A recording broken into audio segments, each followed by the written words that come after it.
Hello रिवन, आज का topic है महाजनपद काल। एवरीबॉडी, अगर इस टॉपिक पे एक व्यू से बात किया जाए तो 3 घंटे भी इस टॉपिक के लिए कम है, क्योंकि बहुत ही लॉन्ग ड्यूरेबिलिटी वाला यह चैप्टर है। एग्जाम की व्यू से एग्जाम का जो ट्रेंड रहा है क्वेश्चन पूछने का, उसके हिसाब से हम लोग एक कंप्रिहेंसिव बात करेंगे महाजनपद काल में।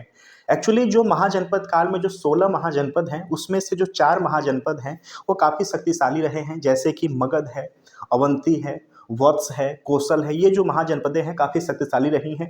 एग्जाम में जो क्वेश्चंस के ट्रेंड रहे हैं, इन्हीं से ज़्यादातर मिलता है। साथ ही साथ एक हम कंप्रिहेंसिव व्यू से पूरे के पूरे चैप्टर को कम से कम समय में एंड करने की कोशिश करेंगे। चलिए स्टार्ट करते हैं। कहानी शुरू होती है 600 बीसी से। 600 बीसी में लोहे के प्रयोग से कृषि एवं अन्य आर्थिक गतिविधियों में परिवर्तन आया, जिसमें कबायली जो जीवन है उसके स्थान पर स्थायी निवास जीवन शैली का विकास हुआ है। तो आपको यहाँ से याद रखना है कि जो कबायली जीवन है, कबायली जीवन से स्थानीय जीवन, एक किसी एक पर्टिकुलर जगह पर स्थायी रूप से अपने निवास स्थान को बनाना, वहाँ पर रहना, वहाँ से अपनी जीवन शैली को शुरू करने की जो जीवन शैली है वो 600 बीसी के प्रारंभ से शुरू हो जाती है। ठीक है, यह जनपद आकार में बड़े होते गए और क्षेत्र विस्तार के अंतर्गत समाहित होते गए, जिसके परिणाम स्वरूप महाजनपद का निर्माण होता है। अंगतुर निकाय महावस्तु अर्थात बौद्ध ग्रंथ और कुछ जैन ग्रंथ जैसे कि भगवती सूत्र महाजनपदों के बारे में जानकारी स्रोत से हैं। मगध में एक साम्राज्य बनने की प्रवृत्ति और क्षमता को प्रदर्शित किया। इसको प्लीज आप इंपॉर्टेंट में याद रखना। भारतीय इतिहास का यह काल जैन धर्म, बौद्ध धर्म जैसे दार्शनिक विकास से प्रभावित और प्रेरित था। ऐसा नहीं कि सिर्फ जैन धर्म और बौद्ध धर्म जैसे संप्रदायों का विकास हुआ था, बहुत सारे संप्रदाय ऐसे थे जो कि उभर कर सामने आए थे, लेकिन जो सबसे ज़्यादा पहचान मिली वो जैन धर्म और बौद्ध धर्म के बारे में मिली है। उस समय में जैन धर्म और बौद्ध धर्म का जो टॉपिक है, मैंने पिछला वीडियो इन्हीं 2 टॉपिकों के बारे में कवर कराया है। अगर अभी तक आपने जैनिज्म और बौद्धिज्म को कवर नहीं किया है तो मैंने बिल्कुल एक कंपैरिजन के साथ इन 2 टॉपिकों को कवर कराया है पिछले वीडियो में। आप वहां से जाके नोट्स तैयार कर सकते हैं, साथ ही साथ अगर आपने पढ़ लिया है तो वहां से रिवीजन भी कर सकते हैं। ठीक है, आर्थिक समृद्धि से शहरी केंद्रों का विकास हुआ। सिक्कों का प्रथम उपयोग भी इसी अवधि के प्रारंभ में हुआ है, जिसे कि आहत सिक्के के नाम से जाना जाता है। ये आप याद रखना, यहाँ से स्टेट पीसेस में क्वेश्चंस पूछे जा चुके हैं। लौह औजारों के बड़े पैमाने पर उपयोग, कृषि का प्रसार और उत्तरी काले पालिशदार मृदभांड इस समय के महत्वपूर्ण विशेषता थी। एक्चुअली मृदभांड से अगर हम एक व्यू में बात करें तो जो प्राचीन काल में जो मिट्टी के बर्तन बनाए जाते थे, ठीक है, उनको ही मृदभांड के रूप में यहाँ पर अवगत कराया गया है। इस अवधि के दौरान ब्राह्मी लिपि का विकास हुआ है। मस्ट इंपॉर्टेंट है, स्टेट पीसीएस में यहाँ से क्वेश्चंस आ चुका है, जिसको आपको याद रखना है। आर्थिक समृद्धि के कारण शहरी क्षेत्रों का विकास हुआ है। कर व्यवस्था से राज्यों की संपत्ति में वृद्धि हुई है। आपसे क्वेश्चंस यहां से ऐसा भी पूछा जा सकता है कि जो कर व्यवस्था है, ठीक है, तो याद रखना, अगर ये कंप्रिहेंसिव क्वेश्चंस आता है, एप्लीकेशंस बेस्ड क्वेश्चंस आता है, तो यहाँ पे कंफ्यूज प्लीज मत होना आप। ठीक है, कि जो 600 ईसा पूर्व का टाइमिंग था, वहां पे कर व्यवस्था अस्तित्व में आ चुका था। इस समय वेश्यावृत्ति के साक्ष्य प्राप्त होते हैं। ओके, महिलाओं की स्थिति में गिरावट आई, जिससे बौद्ध एवं जैन धर्म के अनुयायियों की संख्या में वृद्धि हुई है। यह भी स्टेटमेंट आपको याद रखना है। ठीक है, समाज में विभिन्न प्रकार की जातियों की उत्पत्ति हुई और अस्पृश्यता की स्थिति और भी जटिल हो गई। अगर आज के भारतीय संविधान की बात करें तो जो अस्पृश्यता है, जो छुआछूत है, ऊंच नीच है, इसको खत्म करने के लिए भारत के संविधान में आर्टिकल जो 17 है वो अस्पृश्यता के लिए कहता है कि छुआछूत, ऊंच नीच के अंत के लिए आर्टिकल 17 की व्यवस्था किया गया है। तो ये भी आपको याद रखना है। ओके, चलिए आगे चलते हैं। जो 16 महाजनपद हैं, कंबोज है, असमक है, वत्स है, अवंती, सूरसेन, चेंदी, मल्ल, कुरु, पांचाल, मत्स्य, वज्जी, गांधार, अंग, काशी, कौशल और मगध। इसमें ये जो 16 महाजनपद हैं, इसमें शक्तिशाली महाजनपदों की बात करें तो मगध है, वत्स है, अवंती है और कौशल है। ठीक है, मगध है, कौशल है, वत्स है और अवंती है। ये 4 जो महाजनपद है सबसे शक्तिशाली महाजनपदों में इनका नाम आता है। जो मगध है इसकी राजधानी राजगृह है, इसकी राजधानी राजगृह है। जो कौशल है, कौशल की राजधानी श्रावस्ती है। ओके, कौशल की राजधानी श्रावस्ती है। जो अवंती है, अवंती की राजधानी उत्तरी उज्जैनी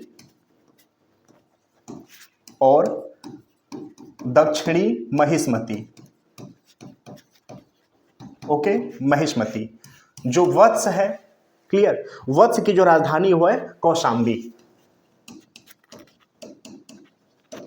क्लियर, तो इनकी राजधानी आपको याद रखना है कि वत्स की राजधानी कौशाम्बी है, अवंती की उत्तरी उज्जैनी और दक्षिणी महिष्मती है, कौशल की राजधानी श्रावस्ती है और मगध की राजधानी राजगृह है। क्लियर, चलिए अब आते हैं टॉपिक पे। महाजनपद काल से संबंधित जो महत्वपूर्ण आयाम है, अगर बात करें अर्थव्यवस्था पे, तो अधिकांशतः शहरी बस्तियां व्यापारी एवं शिल्पियों द्वारा बनाई गई थी। यह 60 गिल्ड से संगठित है। जहां पर व्यापारी और शिल्पकार समूह इकट्ठा हो जाते हैं उनको हम 60 गिल्ड कहते हैं। ये भी आपको याद रखना है। व्यापारी एवं वाणिज्य वंशानुगत था। क्वेश्चंस यहां से भी आपसे पूछा जा सकता है कि जो व्यापारी और वाणिज्य गतिविधियां थी क्या वंशानुगत था, या जो चाहे इस व्यापार में लिप्त हो सकता था? तो बिल्कुल वंशानुगत था। इस समय के अधिकांश शहर नदियों के तट पर और व्यापारी मार्गों पर अवस्थित था। सिंपल सी बात है कि जो नगर थे उनको चलाने के लिए क्या चाहिए? पैसा चाहिए, धन चाहिए, मुद्रा चाहिए। वह कहाँ से आएगा? व्यापार से आएगा। वो तो शुरुआती स्टेज था जीवन का। तो वहां पर व्यापार करने के लिए क्या चाहिए? या तो बैल होंगे, या तो परिवहन का कोई साधन होना चाहिए। तो परिवहन के साधन का सबसे अच्छा साधन क्या था? नदियां थी। नदियों का जो जल था उसमें जो बहाव होती थी, उन जल में बहाव से इनका जो यातायात होता था, व्यापार में काफी सार्थकता होता था। इससे निष्क एवं शतमान नामक मुद्राओं द्वारा व्यापार को प्रोत्साहन मिला। याद रखना, निष्क और शतमान। ठीक है, लौह उपकरणों के कारण कृषि करना आसान हो गया था। जौ, कपास, दाल, गन्ना के साथ धान के कृषि भी यहाँ पर होती थी। कुल कृषि उत्पाद का 1/6वां भाग था वह शाही एजेंटों को कर के रूप में दिया जाता था। मध्यस्थ जमींदार नहीं थे उस समय। ये भी आपको याद रखना है कि इस समय जो मध्यस्थता के लिए जो जमींदारी वर्ग था, कायस्थ वर्ग था, उस नहीं था। ठीक है, और कृषि का 1/6वां भाग था वह शाही एजेंटों को दिया जाता था। क्लियर, अमीर किसानों को गृहपति कहा जाता था। व्यापारियों की गतियों को वेत्सा कहा जाता था। वली साधक केवल किसानों एवं वैश्यों के अनिवार्य कर की वसूली करते थे, जिसे वली कहा जाता था। ये जो छोटे छोटे टर्मिनोलॉजी वाले वर्ड है ना, इसको याद रखना। वहां पर आपसे ऑप्शन में पूछ लेता है। अब यहाँ पे मैटर क्या पूछेगा? जो वली साधक केवल किसानों वैश्यों से अनिवार्य कर वसूलते थे उनको क्या कहते थे? ऑप्शन में कई सारे आ जाएंगे, तो उनको बली कहते थे। ठीक है, तो ऐसे सेगमेंट आपको याद रखना है। अगर यहाँ पे थोड़ा सा कंफ्यूजन होता है तो प्लीज इससे जुड़े जो टॉपिक से आपके पास जो क्वेश्चंस होंगे, अगर आपके पास कोई एक पर्टिकुलर प्रकाशक का बुक नहीं होगा तो आप गूगल पे जाके ना इनसे महाजनपद रिलेटेड MCQ डाल लोगे, संबंधित एग्जाम का, जिस भी एग्जाम का प्रिपरेशन करो सारे क्वेश्चंस खुलकर आ जाएंगे। सो वहां से ऐसे क्वेश्चनों को आप देखकर समझ सकते हैं कि मामला कहाँ से फंसता है। ठीक है, चलिए आगे चलते हैं। समाज की बात करें, उसमें से जो समाज था, लोग 3 प्रकार के गांव में रहते थे। पहला, ऐसे गांव शामिल थे जिसमें विभिन्न जाति समुदाय के लोग रहते थे, जिसके प्रमुख का भोजक कहा जाता था। जो दूसरा प्रकार के उप शहरी क्षेत्र शामिल थे, इसमें शिल्पियों का आधिपत्य था। यह शहर एवं गांव के बीच की कड़ी के रूप में थी। तीसरे प्रकार में ऐसे गांव शामिल थे जिनका ग्रामीण क्षेत्रों से ज्यादा संपर्क नहीं रहता था। इनके शिकारी लोग रहते थे। यहाँ पर रहने वाले लोगों का जीवन स्तर तुलनात्मक रूप से निम्न था। इन 3 गांवों का श्रेणी आपको याद रखना, और यहाँ पे जो रहने वाले जो प्रमुख थे उनको भोजक कहा जाता था। ये भी आपको याद रखना है। इस समय लेखन व्यवस्था शुरू हुई थी। व्यापार, कर और सैन्य बलों पर किताबें लिखी गई। वर्ण व्यवस्था में नीचे के लोग विभिन्न प्रकार के असमानताओं का सामना करते थे। शाही एजेंटों द्वारा गंभीर दंड दिए जाते थे। अगर हम उस समय के शासन एवं सेना की बात करें, जातक जो कि बुद्ध के पूर्व जन्म की कहानियों में महान धार्मिक नेताओं की भूमि अनुदान देने की व्यवस्था का उल्लेख किया गया है। राजा प्राथमिक रूप से युद्ध के प्रमुख की भूमिका निभाते थे। राजा सबसे ऊंचा प्रशासनिक अधिकारी होता था, जिससे अन्य पदाधिकारियों का समर्थन प्राप्त होता था, जिसे महामात्र कहते थे। यह मंत्री, सेनानायक, न्यायाधीश और राजकोष के प्रमुख की भूमिका निभाता था। सभी प्रकार के कार्यों को करने वाले अन्य अधिकारियों को आयुक्त कहा जाता था। ठीक है। गांव का प्रशासन गांव के प्रमुख के अंतर्गत संचालित होता था, जिसे ग्राम भोजक, ग्रामीणी या ग्रामिका कहा जाता था। इस समय स्थायी एवं बड़ी सेनाएं होती थीं। गणतंत्रीय शासन प्रणाली की बात करें तो गणराज्यों के प्रतिनिधियों की संस्था को संस्थागार कहते थे। इनके सदस्यों के बैठने का प्रबंधन आसपन पन्नक नामक अधिकारी करता था। मतदान अधिकार को सलाक ग्राहपक कहा जाता था। अष्टकूल नामक संस्था शासन कार्यों के सलाह देती थी। देखिए, ये जो लाइनें हैं ना, जब आप एमसीक्यू संबंधित एग्जाम से खोलेंगे, जैसे आप अगर संघ लोक सेवा आयोग, स्टेट पीसीएस या वनडे एग्जाम से संबंधित जब आप एमसीक्यू को देखेंगे, तो ये जो स्टेट लाइन है, ये प्रीवियस ईयर के पूछे हुए टैग लाइन है, जिनको कि घुमा घुमा कर कई बार पूछा गया है। ठीक है, तो आप इनको स्क्रीनशॉट भी लेकर के कई बार उसको रिवीजन भी कर सकते हैं, पढ़ भी सकते हैं। ठीक है। मगध साम्राज्य के गठन की बात करते हैं। काशी, कौशल, मगध एवं वज्जी 6ठी शताब्दी ईसा पूर्व के काफी महत्वपूर्ण राज्य थे।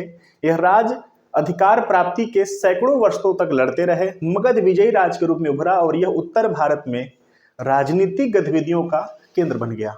अगर हम पर्टिकुलर मगध की बात करें तो उत्तरी गंगा और पश्चिमी सोन नदी का जो क्षेत्र था वह मगध के पृष्ठभूमि के रूप में उभरा था। ठीक है, तो ये भी आपको याद रखना, भौगोलिक परिदृश्य भी याद रखना मगध का। ठीक है।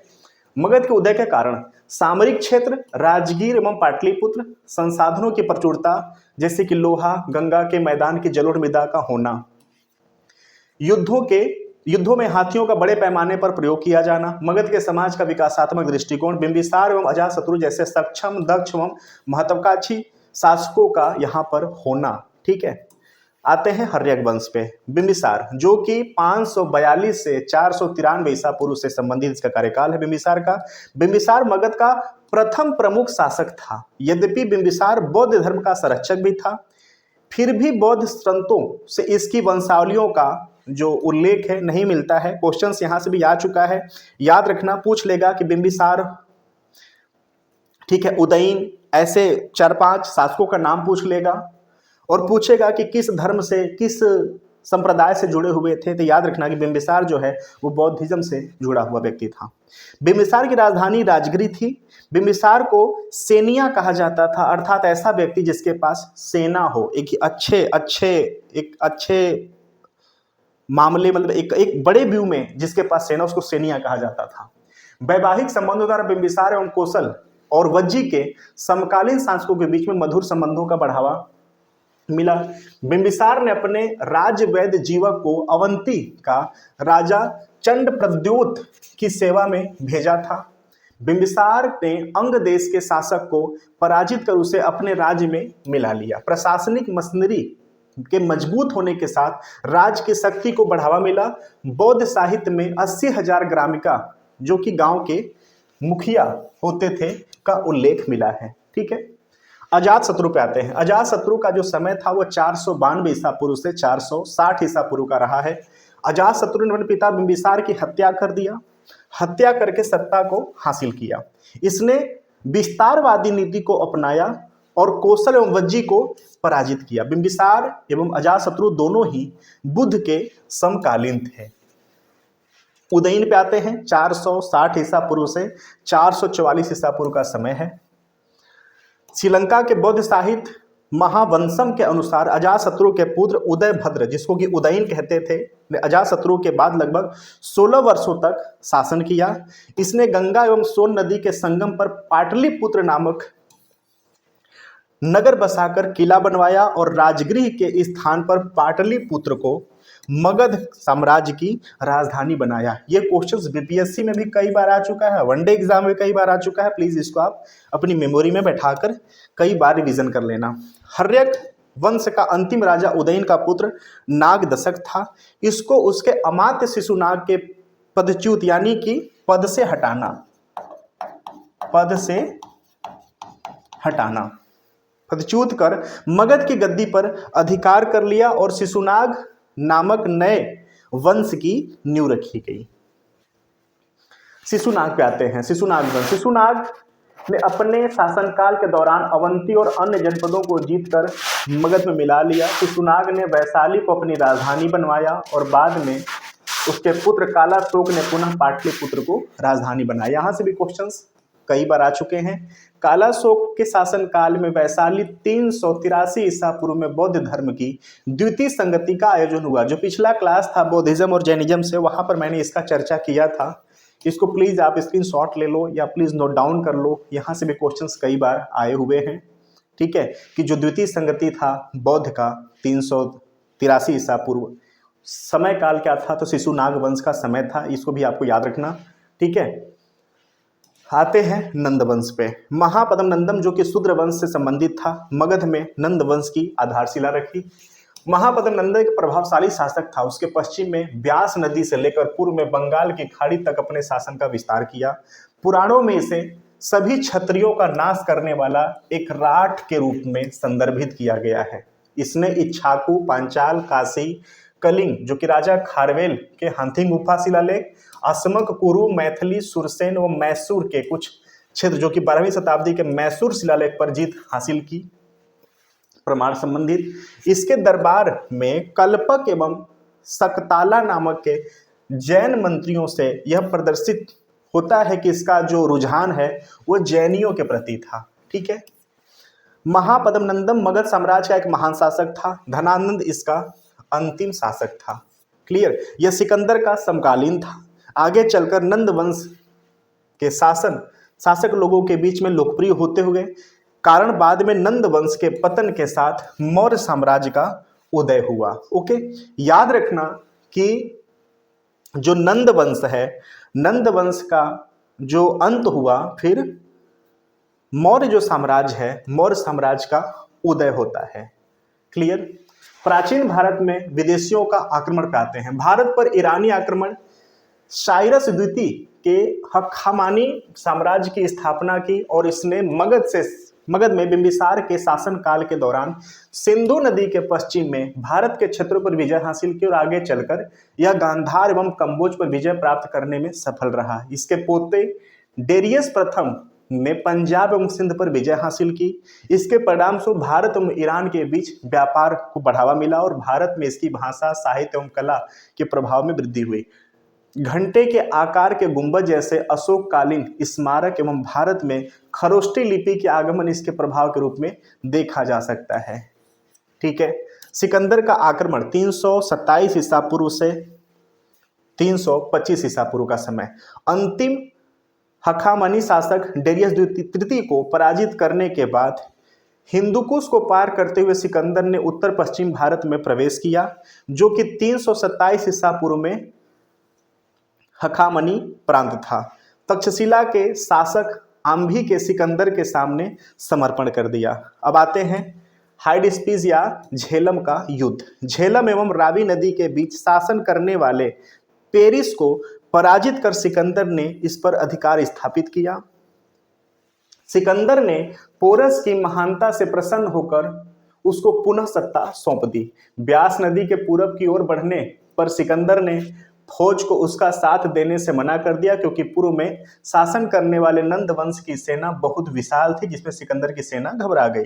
उत्तर पश्चिम भारत में कुछ ग्रीक बस्तियों को बसाने के बाद 323 ईसा पूर्व में बेबीलोन में सिकंदर की मृत्यु हो जाती है। ठीक है। अब आते हैं प्रभाव पे। भारत एवं यूरोप के बीच प्रत्यक्ष संबंध स्थापित हुए। सिकंदर के समय इतिहासकारों के वर्णन से हमें महत्वपूर्ण जानकारी प्राप्त होती है। भारत में बैक्ट्रियन एवं पार्थियन राज्य को स्थापना हुई। भारत में गांधार शैली की कला का विकास यूनानी प्रभाव का ही परिणाम था। सिकंदर द्वारा नए स्थल एवं जलमार्ग खोजे गए। सिकंदर ने विजित क्षेत्रों को 4 प्रशासनिक इकाइयों में विभाजित किया, अलग अलग उत्तराधिकारी नियुक्त किया। सिंधु का जो उत्तरी व पश्चिमी भाग था फिलिप, सिंधु का निचला भाग पिथोन, सिंधु व झेलम का भाग आम्भी और झेलम व ब्यास का भाग Porus. Clear? So everybody, total ये जो टॉपिक थे हमने बहुत ही समराइज करके एग्जाम के व्यू से, ट्रेंड के हिसाब से कम समय में खत्म करने का कोशिश किया है। अगर आपके पास इसका ब्रॉड व्यू, ब्रॉड नोट्स है तो प्लीज़ वहाँ से आप इसको रिवीजन करना, ठीक है। अगर लग सकता है कि इसको बहुत ही शॉर्ट में यूज करने की आवश्यकता है तो प्लीज़ यहाँ से भी अपने एग्ज़ाम को थोड़ा सा बूस्ट देना, ठीक है। चलिए फिर मिलते हैं अगले सेगमेंट में।